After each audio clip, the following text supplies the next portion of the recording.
about we're 2 weeks away from Election Day. What are you kind of doing to ensure that you take that top spot as governor? Yeah, so we're excited about the fact that election is 2 weeks away. And we put in the work. We visited all 75 counties.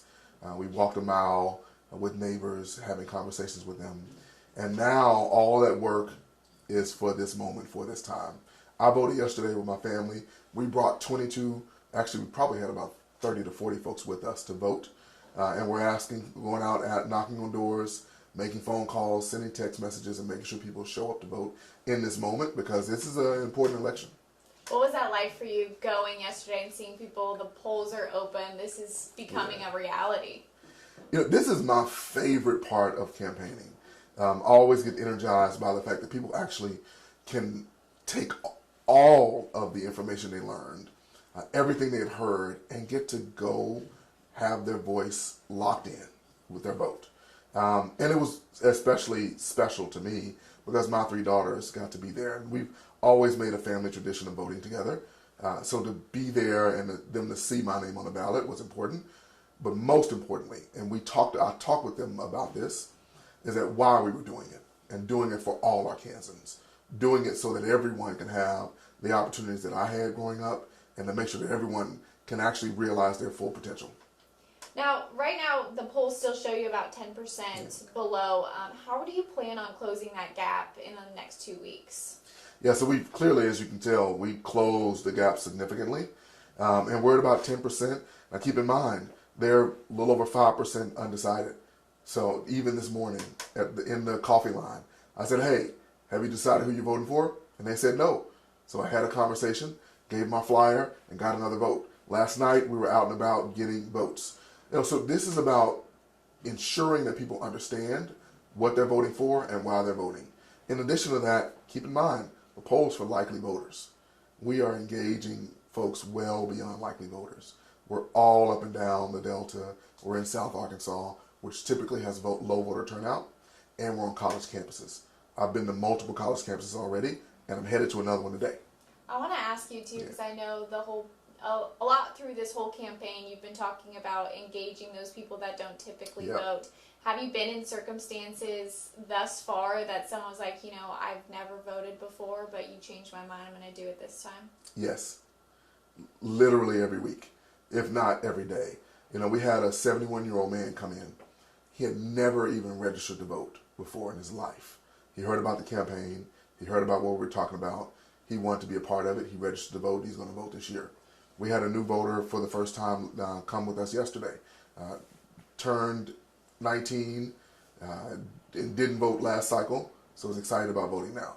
So we're seeing people that are actually showing up and saying, I wasn't in it before, but you convinced me. We're also seeing people that are saying, look, I'm a Republican. I'm a lifelong Republican. I voted for Trump. You're talking about spreading PB&J, preschool broadband and jobs, and doing it for all Arkansans. You're showing up in places like Harrison and also showing up in places like Dumas. Shows me that you want to be a governor for everyone. And for that reason, you have my support. We're seeing it across the board, and that's exciting. And tell me a little bit about, we've talked about it, touched about it a little bit, but your top priorities if you're elected into office. Now, it's interesting because we call it my top priorities because my name's on the ballot. We developed the agenda, but it's our priorities. Why? Because I listened, and you probably know this, but I cannot hear out of my right ear. So I've had to lean into listening all my life. And it's been a part of everything I've done. So we started this campaign by listening, by going around listening to Arkansans. And it was through the listening to Arkansans that we heard people cared about education, and they wanted their kids to have a solid foundation to start. People cared about infrastructure, water, levee systems, roads and bridges. But they knew that without broadband, they can't compete in the 21st century. And people cared about economic development. And they knew that if they could work a full week and still be able to keep a roof over their head, save a little money and take a vacation, then they'll be in a good place. That's how we came up with PB&J, preschool broadband and jobs, by listening to Arkansans. So it's our agenda, and to me, that's exciting. And tell me a little bit about, if elected, you're going to be working in a legislature that has a Republican majority. So how do you plan on kind of getting, the other side through? Again, we started this campaign by listening. We talked to not just Democrats, independents, Republicans, libertarians, no party affiliation. So the agenda is built from the words and voices of all Arkansans. Now, in addition to that, I take notes from Rockefeller's playbook. Governor Rockefeller was governing with a Democratic majority in the House and the Senate. Governor Rockefeller was the first Republican governor since Reconstruction in Arkansas. And what you learn from that is a couple things. One, that the tension, the positive tension between parties is good for Arkansas because it puts us in the pragmatic middle. And that's where I want to be. And look, I can tell you some great ideas that have come from Republicans who are in the legislature right now. I want to grab a hold of those and push them through. The other part of it is the governor is certainly plays a critical role. He or she certainly plays a critical role in the legislative agenda, but there's also crisis management. Who's going to show up when there's a tornado? Who's going to show up when there's a shooting? Who's going to show up to make sure that Diamond City has what they need so their water and sewer system doesn't fail? The governor also appoints to boards and commissions. So those are roles that are important to the governor, who's in the governor's seat. That'll be important for if I'm blessed to serve as governor. Now, there are a lot of other issues on the ballot. One of the bigger ones that a lot of people have been talking about is legalizing, marijuana. What is your stance on that? A couple things on that. One, I think it's important that Arkansans are able to have their voice heard through the ballot and be able to put on ballot initiatives. And I've fought for that. I believed in that, and I want to make sure that that happens. So it's good that we can say whether or not we want to have adult use cannabis in this state. And you can look at my website and you'll see that I'm a proponent for a fair, just, and equitable adult use cannabis industry. That's what I want to move forward. I think this bill takes a step in that direction. There are certainly issues with it. There are certainly conversations around what is not included. And as governor, there are certainly things that I can do. I'd be able to really look at nonviolent marijuana convictions and how we get those folks back into the community, then folks reuniting with their families, and really keeping our community safer in that way. And, you've never held a political office before, so how do you think that this either helps or hurts you in this position? Well, the reality is our next governor will not have held a political office before, whoever we choose. I will say, though, that there are transferable skills that matter, and I've run multiple multi-million-dollar organizations. And the governor's seat is an executive seat, so I've been an executive. I've been a chief cheerleader for a multi-billion-dollar organization. And by doing that, it allows me to know how to be a chief cheerleader for Arkansas. And most importantly, it comes down to compassion.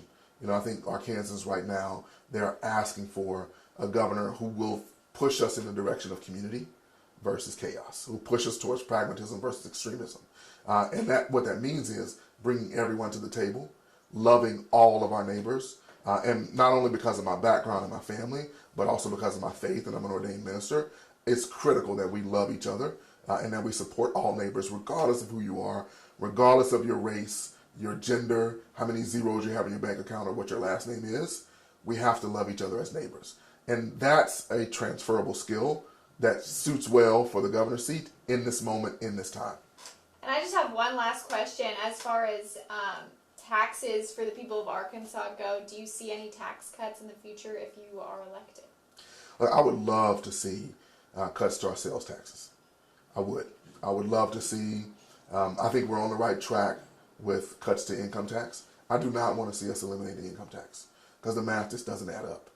What it means is we would eliminate 55% of our state budget, and we would either have to cut some things or we'd have to raise some other things. So we're cutting law enforcement, we're cutting education, we're cutting safety, we're cutting infrastructure, or we're increasing property taxes.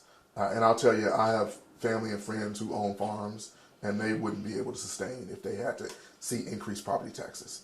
So I think we can shave in certain areas, and we can cut certain taxes, and then we make the investments necessary in preschool, broadband, and real economic development across the state.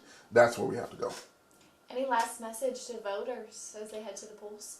Yeah, my last message to voters is make sure you go vote. This is an election that matters.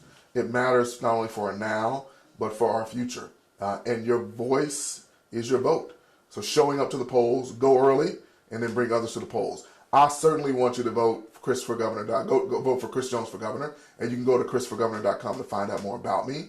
But regardless, even if you don't vote for me, go vote, because it's critically important, and I want all Arkansans' voices to be heard in this election. Thank you so much for your time today. All right, thanks. I really appreciate it. One of the great benefits of Shorter College is that they have tuition assistance, and so for individuals who are continuing their education, they allow you to take advantage of that. I personally was able to attain my PhD because Shorter College supported me financially through their tuition assistance program. If you're looking for a place to grow, Shorter College is the place for you. For information about current job openings, please visit shortercollege.edu.